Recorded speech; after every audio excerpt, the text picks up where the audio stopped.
Tonight's story is The Raven from the Brothers Grimm. There was once upon a time a queen who had a little daughter who was still so young that she had to be carried. One day the child was naughty, and the mother might say what she liked, but the child would not be quiet. Then she became impatient, and as the ravens were flying about the palace, she opened the window and said, "I wish you were a raven and would fly away, and then I should have some rest." Scarcely had she spoken the words before the child was changed into a raven, and flew from her arms out of the window. It flew into a dark forest, and stayed in it a long time, and the parents heard nothing of their child.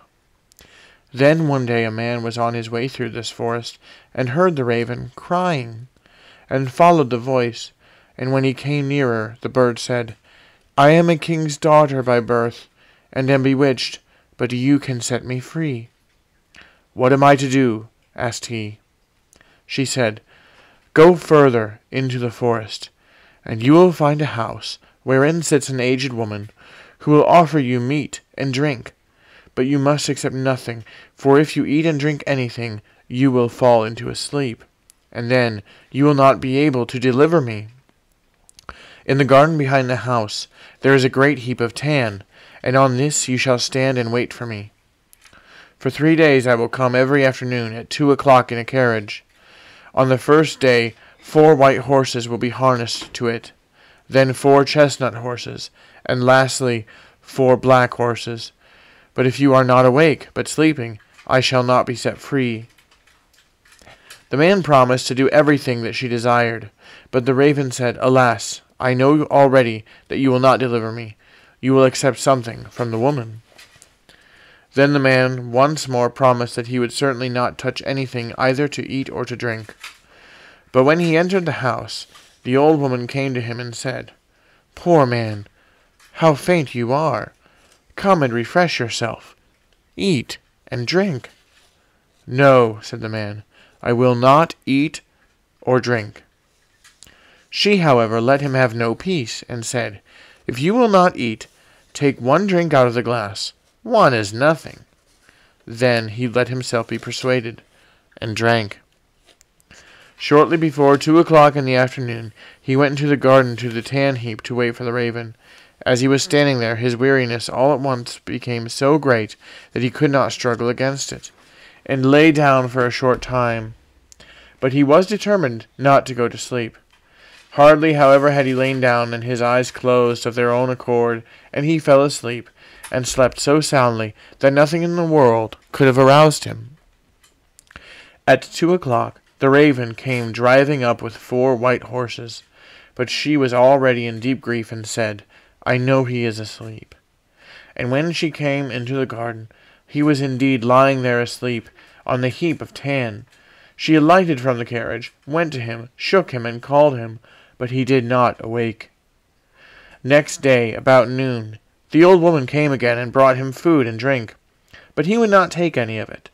But she let him have no rest, and persuaded him until at length he again took 1 drink out of the glass.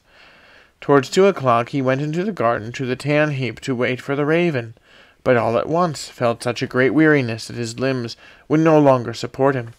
He could not help himself, and was forced to lie down, and fell into a heavy sleep. When the raven drove up with 4 brown horses, she was already full of grief, and said, "I know he is asleep." She went to him, but there he lay sleeping, and there was no waking him. Next day the old woman asked what was the meaning of this. He was neither eating nor drinking anything. Did he want to die? He replied, "I am not allowed to eat or drink, and will not do so." But she set a dish with food and a glass with the wine before him, and when he smelled it he could not resist, and swallowed a deep drink. When the time came, he went out into the garden to the heap of tan, and waiting for the king's daughter. But he became still more weary than on the day before, and lay down and slept as soundly as if he had been a stone. At 2 o'clock the raven came with 4 black horses, and the coachman, and everything else was black. She was already in the deepest grief, and said, "I know that he is asleep, and cannot deliver me." When she came to him, there he was lying fast asleep. She shook him and called him, but she could not wake him. Then she laid a loaf beside him, and after that a piece of meat, and thirdly a bottle of wine. And he might consume as much of all of them as he liked, but they would never grow less. After this she took a gold ring from her finger, and put it on his, and her name was graven on it. Lastly she laid a letter beside him, wherein was written what she had given him, and that none of the things would ever grow less. And in it was also written, "I see right well that here you will never be able to deliver me, but if you are still willing to deliver me, come to the golden castle of Stromberg. It lies in your power, of that I am certain."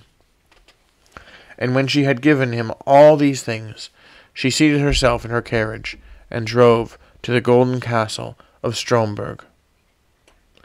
When the man awoke and saw that he had slept, he was sad at heart, and said, "She has certainly driven by me, and I have not set her free."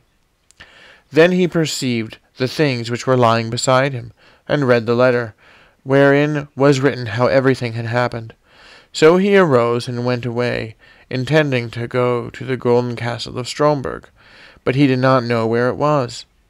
After he had walked about the world for a long time, he entered into a dark forest, and walked for 14 days, and still could not find his way out. Then it was once more evening, and he was so tired that he lay down in a thicket and fell asleep. Next day he went onwards, and in the evening, as he was again about to lie down beneath some bushes, he heard such a howling and crying that he could not go to sleep. And at the time when people light the candles, he saw one glimmering, and arose and went towards it. Then he came to a house which seemed very small, for in front of it a great giant was standing. He thought to himself, "If I go in and the giant sees me, it will very likely cost me my life." At length he ventured it, and went in. When the giant saw him, he said, "It is well that you came, for it is long since I have eaten. I will at once eat you for my supper." "I'd rather you would leave that alone," said the man. "I do not like to be eaten. But if you have any desire to eat, I have quite enough here to satisfy you." "If that be true," said the giant, "you may be easy. I was only going to devour you because I had nothing else." Then they went and sat down to the table, and the man took out the bread, wine, and meat, which would never come to an end. "This pleases me well," said the giant, and ate to his heart's content. Then the man said to him, "Can you tell me where the golden castle of Stromberg is?" The giant said, "I will look at my map. All the towns and villages and houses are to be found on it." He brought out the map which he had in the room, and looked for the castle, but it was not to be found on it. "It's no matter," said he. "I have some still larger maps in my cupboard upstairs, and will look into them." But there, too, it was in vain. The man now wanted to go onwards, but the giant begged him to wait a few days longer until his brother, who had gone out to bring some provisions, came home. When the brother came home, they inquired about the golden castle of Stromberg. He replied, "When I have eaten and have had enough, I will look in the map." Then he went with them up to his chamber, and they searched in his map, but could not find it. Then he brought out still older maps, and they never rested until they found the golden castle of Stromberg, but it was many thousand miles away. "How am I to get there?" asked the man. The giant said, "I have 2 hours' time, during which I will carry you into the neighborhood, but after that I must be at home to suckle the child that we have." So the giant carried the man to about 100 leagues from the castle, and said, "You can very well walk the rest of the way alone," and he turned back. The man, however, went onwards day and night, until at length he came to the golden castle of Stromberg.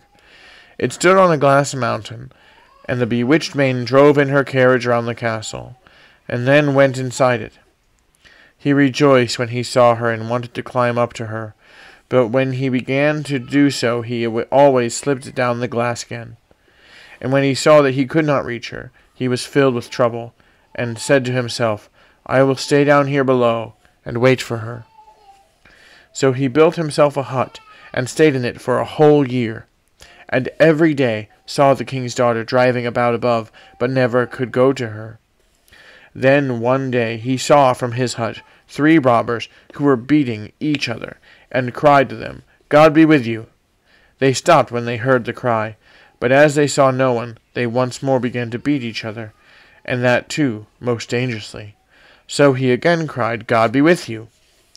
Again they stopped, looked around about, but as they saw no one, they went on beating each other. Then he cried for the 3rd time, "God be with you," and thought, "I must see what these 3 are about," and went over and asked why they were beating each other so furiously. One of them said that he found a stick, and that he struck a door with it, and the door would spring open. The next said that he had found a mantle, and that whatever he put on it, he was invisible. But the 3rd said he had found a horse on which a man could ride everywhere, even up the glass mountain. And now they did not know whether they ought to have these things in common, or whether they ought to divide them. Then the man said, "I will give you something in exchange for these 3 things. Money, indeed, I have not, but I have the other things of more value. But first I must try yours to see if you have told the truth." Then they put him on the horse, threw the mantle round him, and gave him the stick in his hand. And when he had all these things, they were no longer able to see him. So he gave them some vigorous blows, and cried, "Now, vagabonds, you have got what you deserve. Are you satisfied?" And he rode up the glass mountain. But when he came in front of the castle, at the top, it was shut. Then he struck the door with his stick, and it sprang open immediately. He went in and ascended the stairs until he came to the hall where the maiden was sitting with the golden cup full of wine before her. She, however, could not see him, because he had the mantle on. And when he came up to her, he drove from his finger the ring which she had given him, and threw it into the cup, so that it rang. Then she cried, "That is my ring. So the man who is now set me free must be here. The man who is to set me free must be here." The courtiers searched the whole castle and did not find him, but he had gone out and had seated himself on the horse and thrown off the mantle. When they came to the door, they saw him and cried aloud in their delight. Then he alighted and took the king's daughter in his arms, but she kissed him and said, "Now you have set me free, and tomorrow we will celebrate our wedding." And that is the end of the story, The Raven. Good night, everybody.